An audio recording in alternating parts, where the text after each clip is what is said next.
Hi there, welcome to my views and news. Four news stories for you. Firstly, viewers, two Eritrean opposition groups have held bilateral discussions to start armed movement against the Eritrean government to topple Eritrean government, and the discussions focused on post-Isas Afwerki era as well. Do these two groups have any military capabilities? How many fighters do they have? Are their fighters militarily trained?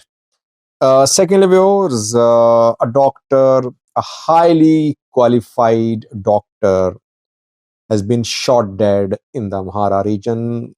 He is one of the very few specialists of his field in Ethiopia. Thirdly, viewers, Getachew Reda has responded to a report about a legislation signed by him to facilitate the deployment of federal forces in Tigray. Fourthly, US and UAE have conducted airstrikes on ISIS fighters in Somalia, in Puntland regional state of Somalia. Ethiopian and Kenyan militaries were involved too in the operation, reportedly.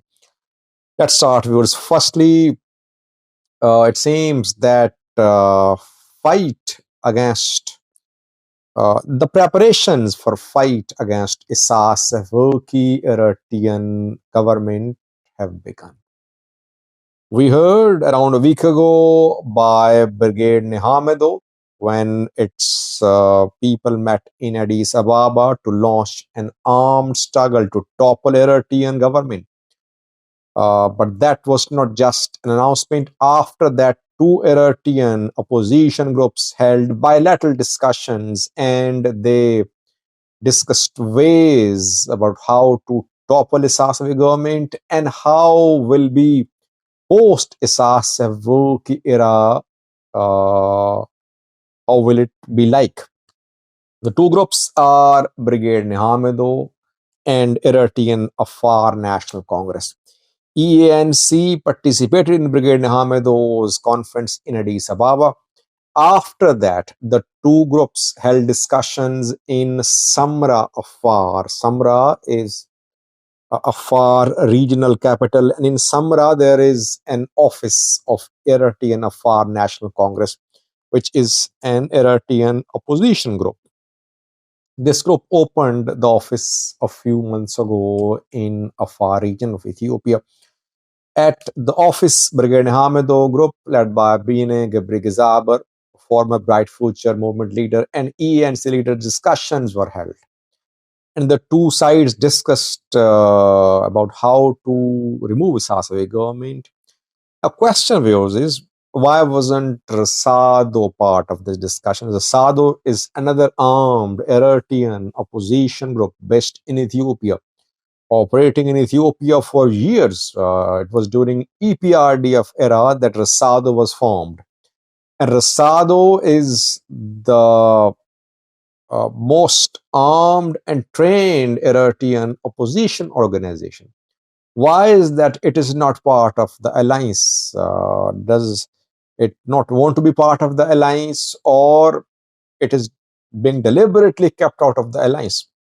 Well, firstly, both EANC and Brigade Hamido have no fighting capabilities.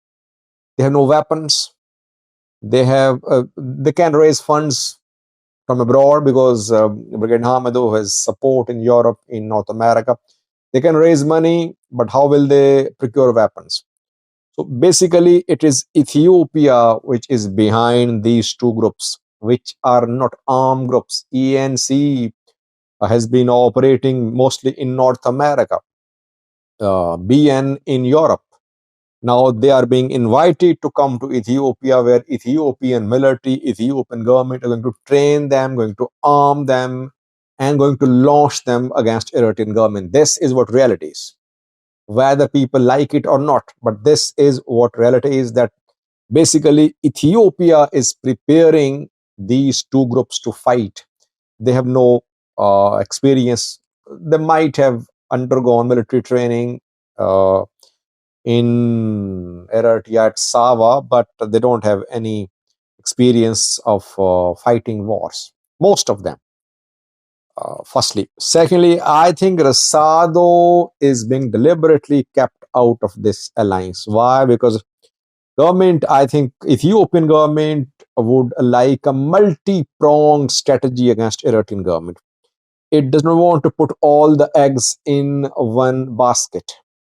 It might use different Eritrean groups in different ways at different times. So that, because if all Eritrean groups unite, they could turn into a pressure group and they might turn against Ethiopian government too. I personally believe that Ethiopian government would like to keep them separate, uniting a few and keeping others separate. This is what I believe. Prasado could pose a greater challenge to the Eritrean government than these two armed groups, ENC and Brigade Hamido. But since they are being trained, they are charged, they have been protesting in Europe, in America against Eritrean government. So they are willingly joining this fight. That is why if they manage to get support from Ethiopia and if they manage to bring lots of Eritreans to fight in this movement against Eritrean government, we could see a major armed Eritrean movement, anti-Eritrean government movement start from Ethiopian soil. Let's see. So far, the two have held discussions in Samarafa. They finalized ways about how to collaborate, how to start work. It means that the announcement in Addis Ababa was not just an empty announcement. It is going to be implemented. Armed resistance against Eritrean government is going to start from Ethiopian soil. Secondly, viewers, a doctor in the Amhara region has been shot dead. A man known for having skills in general surgery has been shot dead. He was working as the head of the Babagion specialized hospital in Bahirdar, head of surgery department there. One of the few renowned general surgeons in Amhara region was Andwalam Dagne. His name is Andwalam Dagne. And he was shot dead in Bahirdar. He was on his way in a vehicle when he was stopped and was pulled out of his vehicle and shot dead.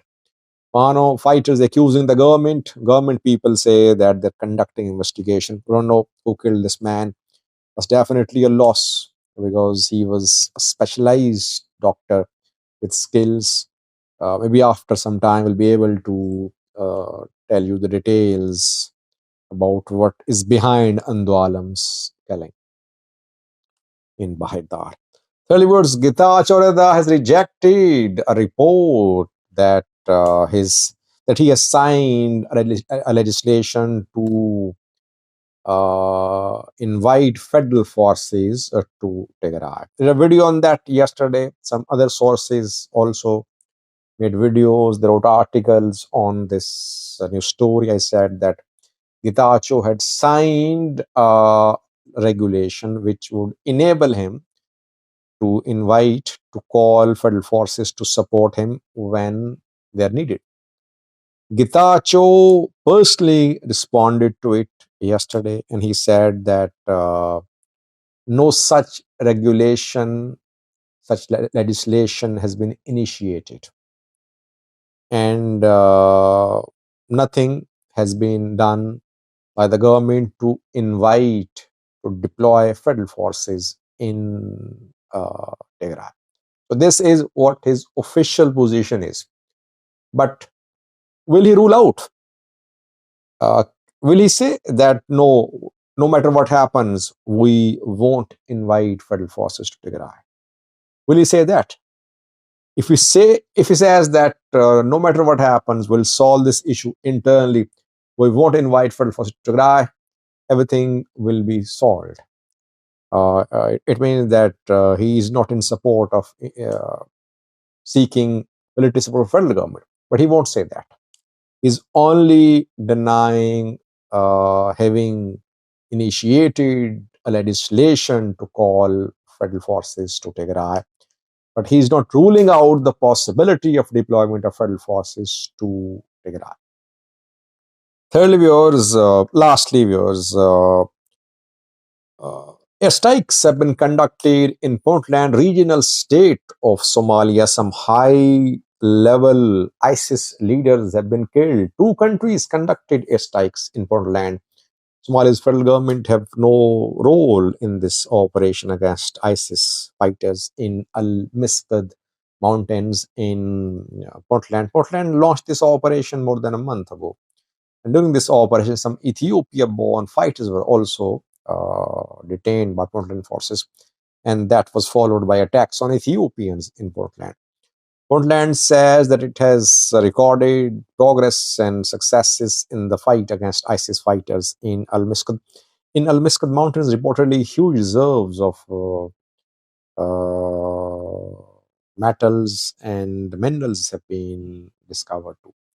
UAE and US conducted airstrikes on ISIS fighters in Puntland. It has been confirmed.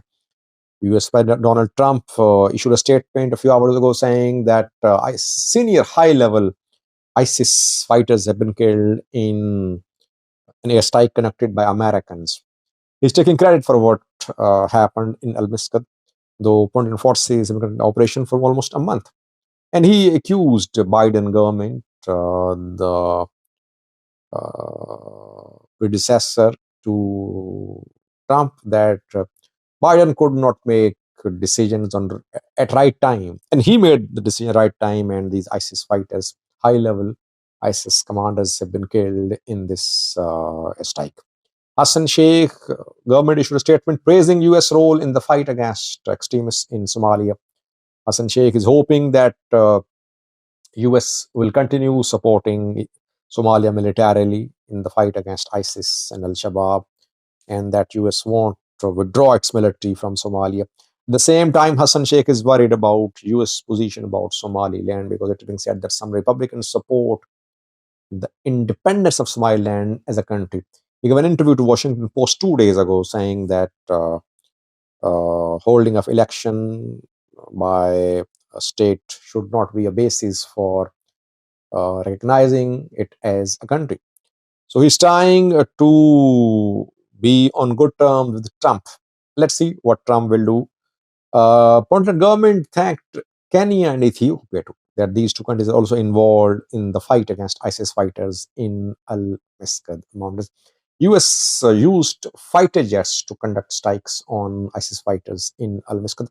No details shared so far, but all sides say that several high-level ISIS fighters have been killed in Puntland in these strikes. UAE involved as well. UAE not on good terms with federal government of Somalia, but it is on good terms with Puntland. That is why its fighter jets also conducted strikes on terrorists in Al-Misqad mountains. Thank you for watching.